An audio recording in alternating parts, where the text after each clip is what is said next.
롱텀 케어 보험도 노후에 아주 중요한 부분이라고 생각합니다. 하지만 단순히 간병비를 준비하는 상품뿐만이 아니라 롱텀 케어 보험료는 제한적이지만 세금 공제가 가능하다고 말씀드렸고요. 또한 가장 큰 혜택은 롱텀 케어 보험금을 수령했을 때 대부분 비과세로 수령할 수 있기 때문에 노후에 많은 과세 소득을 갖고 있는 분들은 꼭 참고하시길 바랍니다. 그래서 이 은퇴 자산을 정말 세금 없이 보호하는 큰 역할을 할 수 있습니다.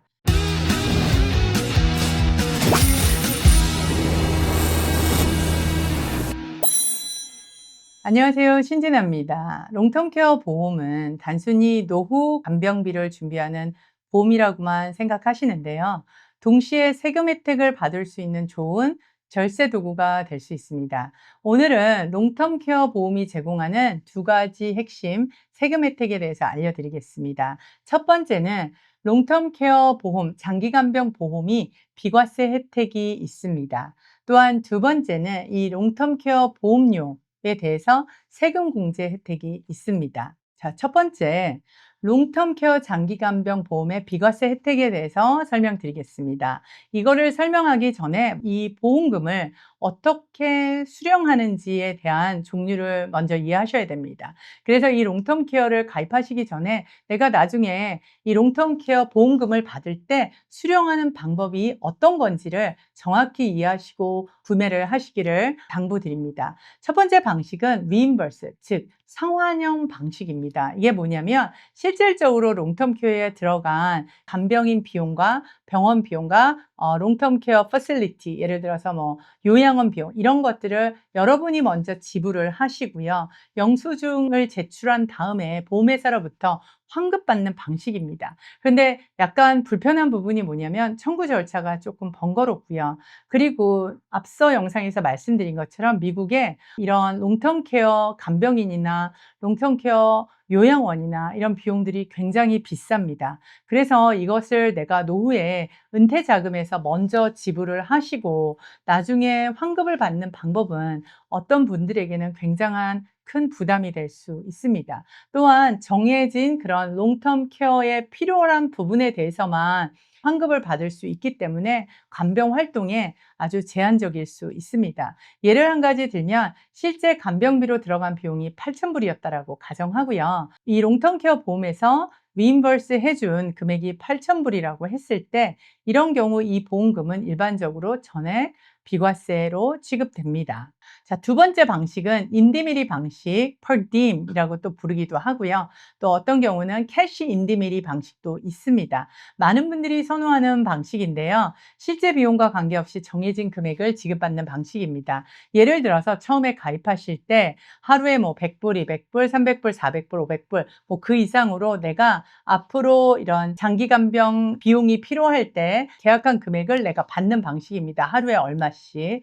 그래서 장점은 사실 이렇게 미리 비용을 지불을 하는 게 아니기 때문에 신청 이후에 약속된 금액을 받기 때문에 내가 부담이 없다라는 그런 부분이 있고요. 또 가장 큰 장점은 수령 이후에 사용할 때 좀 더 자유롭습니다. 예를 들어서 롱텀 케어가 필요로 한 요양비 비용으로 신청을 해서 받으셨지만 실질적으로 이거를 생활비나 주택보조비나 뭐 교통비 등으로 사용하셔도 크게 제한이 없는 것이 가장 큰 장점입니다. 그리고 청구 절차도 좀 더 간단하고요. 그 다음에 뭐 사용했던 거를 증명할 필요가 없습니다.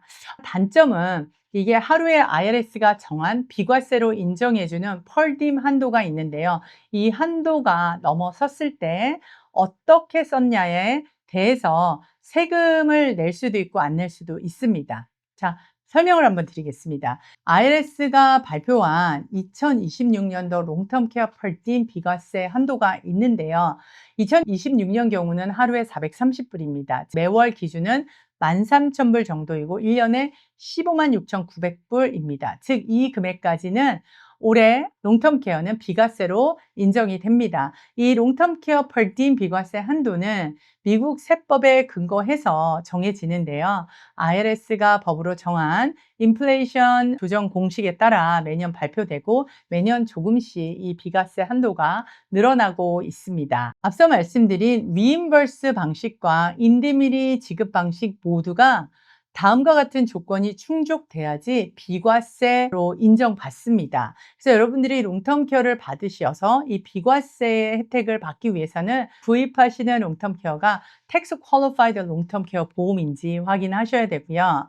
그 다음에 이게 롱텀 케어는 크로니컬 illness의 판정을 꼭 받으셔야 됩니다. 즉 무슨 얘기냐면 지급을 받기 위해서 신청을 하실 때 의사의 소견서와 메디컬 기록과 병원 기록이 요청할 수 있습니다. 그리고 앞서 영상에서 말씀드린 것처럼 롱텀 케어라는 거를 정할 때 ADL, 즉 여러분의 6가지의 일상생활 중에 2가지 이상을 90일 이상 혼자 지속적으로 활동을 못 하셔서 누군가의 도움과 누군가의 보조가 필요할 때 우리가 롱텀 케어라고 인정한다고 했는데요.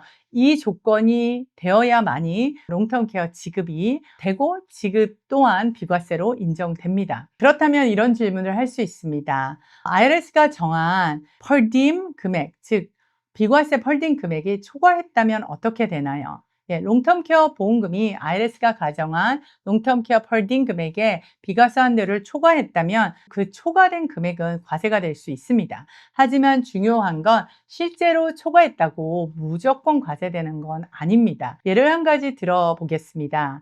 2026년도를 기준으로 하고요. per diem 금액 430불이라고 하고요. 어떤 분이 롱텀 케어 보험금으로 하루에 500불을 받으셨습니다. 그런데 이분이 실제 간병인 비용은 하루에 550불이었습니다.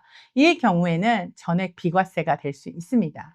왜냐하면 실제 간병비가 지급된 금액보다 많기 때문입니다. 그래서 IRS는 per diem 한도 또는 실제 간병기 둘 중 더 높은 금액까지 비과세로 인정한다고 합니다. 그래서 430불이지만 500불을 보험회사로부터 받았습니다. 그 70불의 차액도 이 경우에는 비과세로 인정이 됩니다. 그런데 앞서 말씀드린 캐시 인디미리 같은 경우 생활비나 다른 용도로 사용했을 때 가능하다고 했는데요. 만약에 똑같은 시나리오인데 이분의 롱텀 케어의 보험금이 하루에 500불인데 이분이 실제 간병비로 사용한 금액이 예를 들어 350불이라면 이 500불에서 430불 차액 70불에 대해서는 과세 대상이 될 수 있습니다. 어떤 분들은 이런 얘기를 하십니다. 나는 노후에 은퇴 준비를 많이 해놨기 때문에 돈이 충분하다. 노후에 생활비 너무 충분하다. 그래서 굳이 나 같은 사람이 왜 롱텀 케어 보험이 필요하냐라는 얘기를 하시는 경우가 있는데요. 이 또한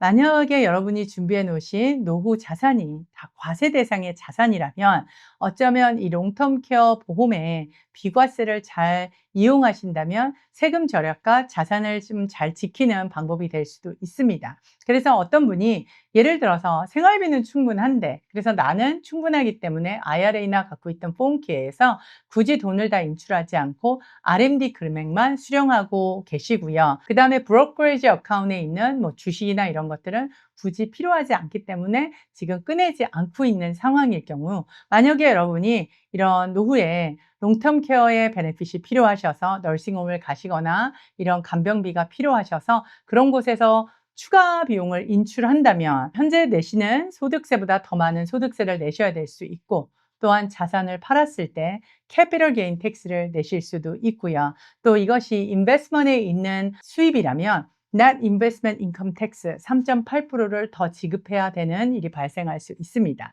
그래서 롱텀 케어에서 줄 수 있는 이 비과세 혜택을 잘 사용하시는 것도 좋은 방법이라고 생각합니다.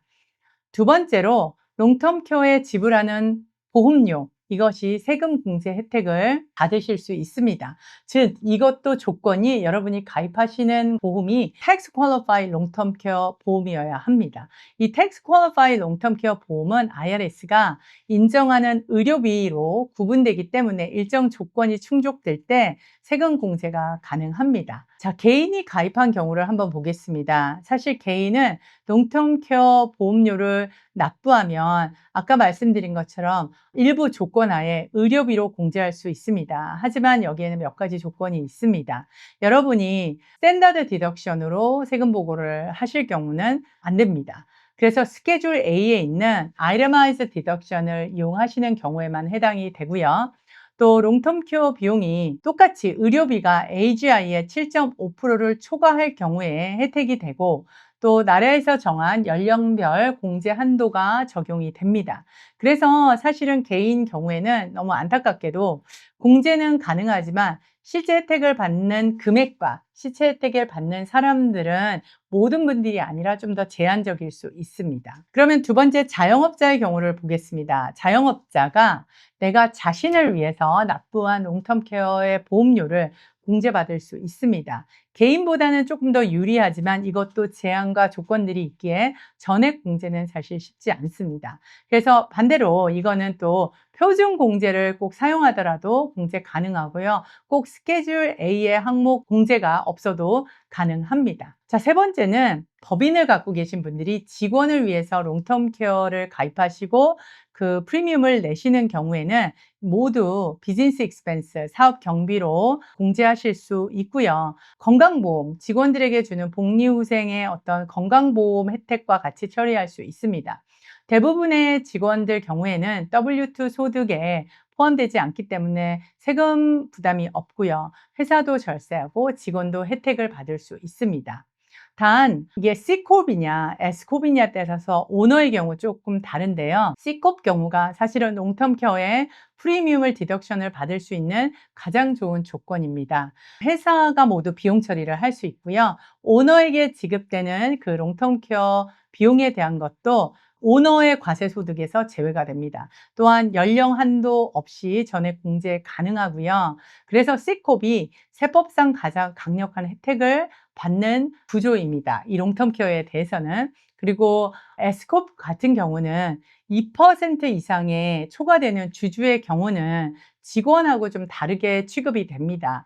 그래서 주주 같은 경우는 회사가 롱텀 케어 보험료를 지급하더라도 받으시는 W2에 포함이 되고요. 이후 개인 세금 보고에서 헬스 인슈런스 디덕션으로 적용받으셔서 처리가 됩니다. 그래서 일반 직원과 이런 Scorp의 2% 이상의 오너십을 갖고 있는 주주 같은 경우는 혜택이 조금 다르다는 부분 이해하시고, 이런 부분들은 사실은 개인들마다 너무 다를 수 있기 때문에 여러분의 회계사님들과 세무사님들, 이런 세금 전문가들과 꼭 상담을 받으시기를 당부드립니다. 은퇴 준비를 할 때 저는 개인적으로 이 롱텀 케어 보험도 노후에 아주 중요한 부분이라고 생각합니다. 하지만 단순히 간병비를 준비하는 상품뿐만이 아니라 롱텀 케어 보험료는 제한적이지만 세금 공제가 가능하다고 말씀드렸고요. 또한 가장 큰 혜택은 롱텀 케어 보험금을 수령했을 때 대부분 비과세로 수령할 수 있기 때문에 노후에 많은 과세 소득을 갖고 있는 분들은 꼭 참고하시길 바랍니다.